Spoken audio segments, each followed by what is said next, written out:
cigarettes were the most effective in a controlled manner. And that is exactly what Sweden did. Sweden has a traditional oral product called snus, which is essentially dried tobacco. Oh, okay.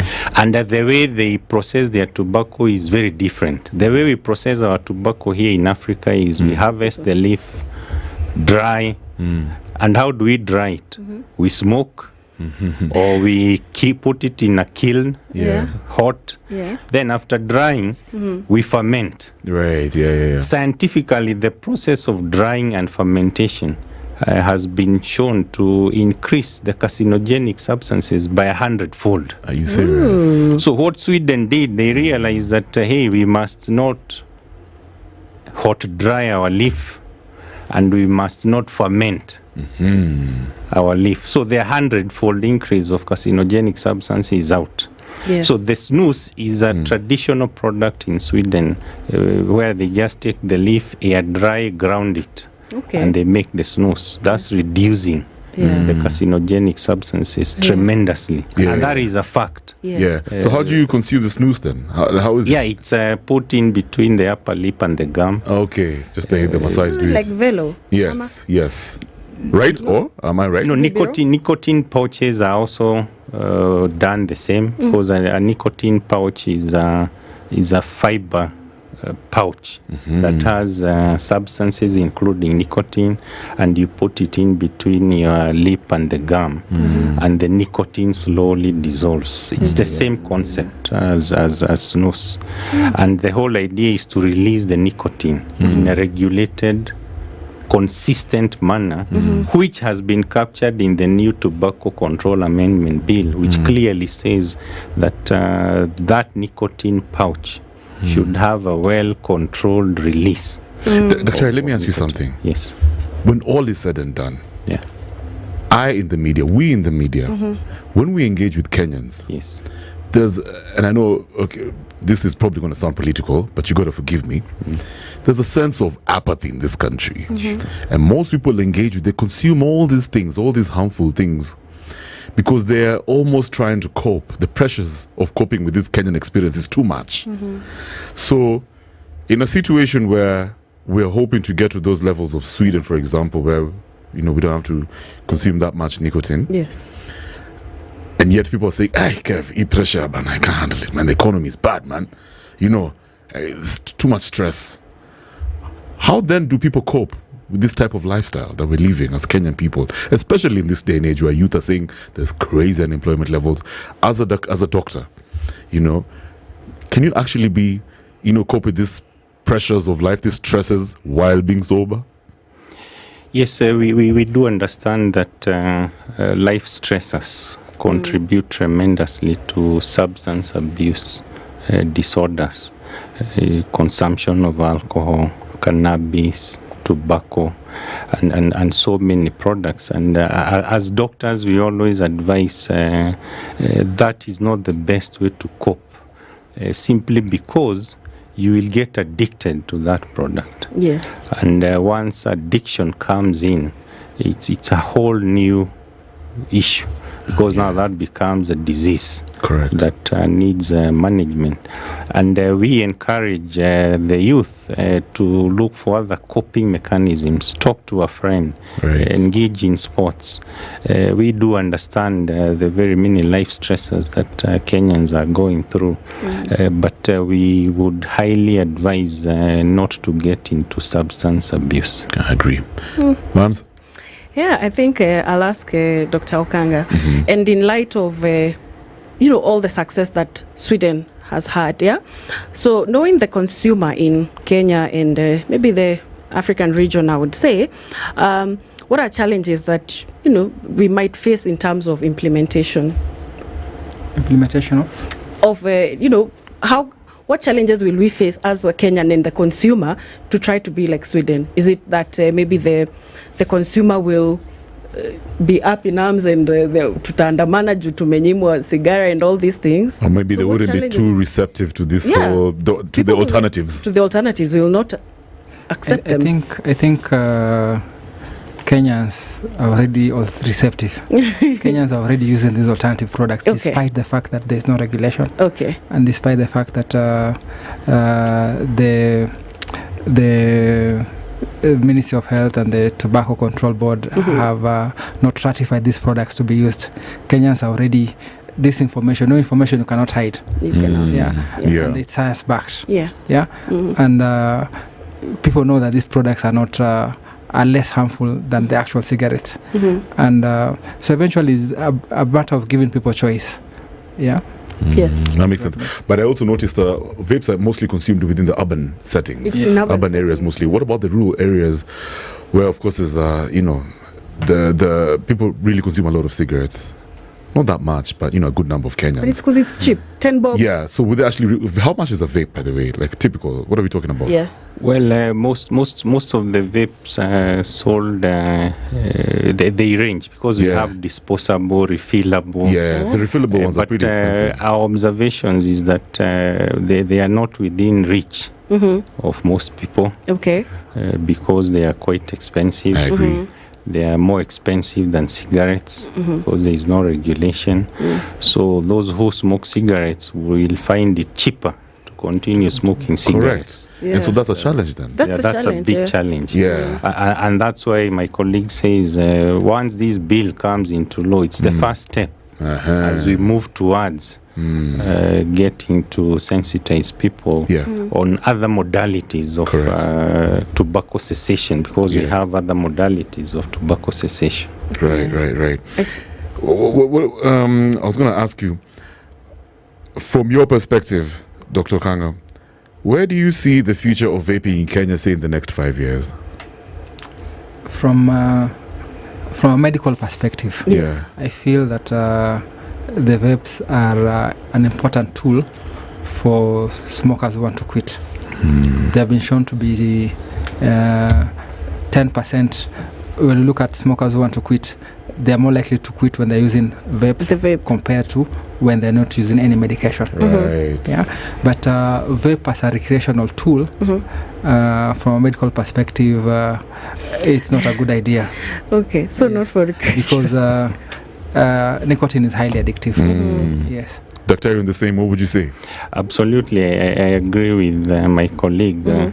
Nicotine is highly addictive, especially before you get to 25 years of age. It's highly addictive, and quitting might be a very big challenge. And we always advocate, if you don't use these products, please don't start. And from a medical perspective, we are looking at smokers of tobacco and how they can be assisted to quit. Ma'am? Okay, so then, gentlemen, as you make all those steps ahead, and I see the progression in this conversation and also for the user in future, but how should legislators balance regulation with access to safer alternatives? I'm curious because at the end of the day, it has to be legal, right? Accessible. Is the question of cost going to come in? So how do you balance that, the regulation with access to safer alternatives? So I think that is covered by the bill. Once the bill comes into play, the bill intends to regulate importation, manufacture, sale, distribution, and even advertising all these products. So all these aspects are very, very important. It also puts suggestion on taxation, or how these products are going to be taxed. And again, it's suggesting that products that have high nicotine content should be taxed more. But again, when you look from a medical perspective, when you look at these products as a medical agents, then maybe the taxation should not be so high, so that people who actually need them can get the product. Before we wrap up the conversation, Dr. Ari, you're the right person for this question. As you can see, I'm a Rasta. And so there are many people you always say, Kev, man, you get push this agenda. You get the cannabis has no effects on us, bro. Why would you have cigarettes being legal in this country and then cannabis illegal? You're a doctor. I'm sure you've engaged with this information. It was even very politicized in the previous elections. It was. Yeah, I'm curious. What's your thought process? Yeah, as I started earlier in the show, I did say that one of the products that we advocate for harm reduction is cannabis. We know cannabis is illegal in this country. It is. But science has shown that there is a particular type of cannabis that is medicinal. Right. That is science. In fact, our brothers across the border in Uganda are already farming it. Exactly. They're already farming that cannabis, and they had to change the laws to allow the planting, the manufacture of products that are of medicinal in nature, from that particular type of hemp. And what we are trying to say is that we need to educate Kenyans. And all this is based on science. The cannabis that has been shown to be extremely harmful is that has a very high THC content of more than 30%. That is scientific. And the medicinal cannabis has a THC content of less than 0.3%. In fact, the seeds are so special that you can't just get them anywhere. Uganda had to import the seeds from Israel. Wow. And they paid a premium price. And that is a conversation that we need to start engaging on and see how best can we approach this medicinal component. Because it's science, I mean. And science is facts. Correct. All right. So finally, there's this amazing initiative by the United Kingdom where they rolled out a government-led initiative to give 1 million smokers vapes in a bid to getting them to quit smoking. Is this something that our policymakers should also be considering, like what they did with the decision to give out free condoms to prevent, of course, the spread of HIV? Well, the UK government, as I earlier said, rolled out that campaign. It's called Swap to Stop. And the scientists in the UK did manage to convince the policymakers to set aside funds. The UK has more than 6 million smokers, active smokers, and the burden of disease is tremendous. So the government set aside funds, and through their Stop Smoking Services department in the UK, they targeted 1 million smokers in the first phase, whereby these smokers will walk into these centers and they get a free vape. And then they are followed up in the centers with an end game of quitting. So that based on the amount of cigarettes that you're smoking, how many packets, you're given something equivalent, then it's tapered down, as you approach quitting. Correct. And that is a strategy that is based on science. We are all waiting to see the final effect, but it's already working. It's already working in the UK, so that these heavy smokers put down the cigarettes with these safer alternatives. And that is an approach that has also been taken up by New Zealand. And we are seeing more countries like Czech Republic are also taking it up. Any African countries? Africa, not yet.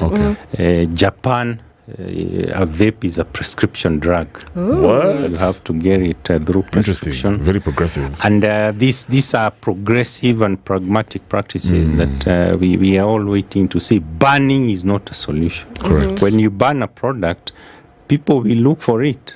Of course. When you put a human in a corner, he'll be creative. Yes, they will look for it. I mean, South Africa tried to ban cigarettes during the COVID. Cigarettes were being ferried from Nairobi all the way to South Africa through the black market. Oh my God, that's interesting. I mean, cannabis is banned in Kenya, but it's the most abused drug. You know? I mean, that's a fact. Virtually every family has been affected by the effects of cannabis. I can imagine. Which is a dangerous. So banning is not a solution. We need regulatory approach, better enforcement strategies, so that we educate our public, our Kenyans and the rest on the danger, so that we have an informed society. I agree. Sasa, thank you so much, Dr. Kariuki Michael. He's the Secretary General, guys, once again, of Harm Reduction Society of Kenya, and also a founder member. Also, we have the one and only Dr. Okanga, Treasurer, the Harm Reduction Society of Kenya. Thank you so much, guys. What's the contact information in case somebody wants to continue with this story, maybe host you on their own platform? Yes, we have our website, also social media, Harm Reduction Society, Kenya.org. Nice. Same with our X platforms. Okay. Our contacts are there. You can reach to us. And last but not least, we are calling upon the Ministry of Health to highly consider starting a stop smoking services department, right? Because we have left our tobacco smokers, our cigarette smokers to their own peril. We're just telling them, you go and stop, but we are not aiding them. I agree. To stop this. Yeah. The Ministry of Health collects 2% of gross revenues from tobacco industry to assist in such activities. It's called Solatium, and we are calling the Tobacco Control Board to hit the road running and assist smokers to quit. Even the legalized modalities of quitting smoking, such as nicotine gums, nicotine patches, nicotine lozenges, are beyond the reach of many Kenyans. They cannot afford even some of the therapies such as bupropion, varenicline. They can't afford these quitting modalities that are approved by Pharmacy and Poisons Board, WHO, Ministry of Health. We are calling the government to start those initiatives and recognize smokers as people who need help because they are addicted to nicotine. Thank you so much, Dr. Kariuki, and of course, Dr. Okanga. You guys are so resourceful to our country, Kenya. You've added so much value. Let's keep it moving, guys. In the next hour, we have a mix by the one and only DJ Stano, but also the conversations are ongoing with myself and Wams. Right now, Break You Off, The Roots featuring music.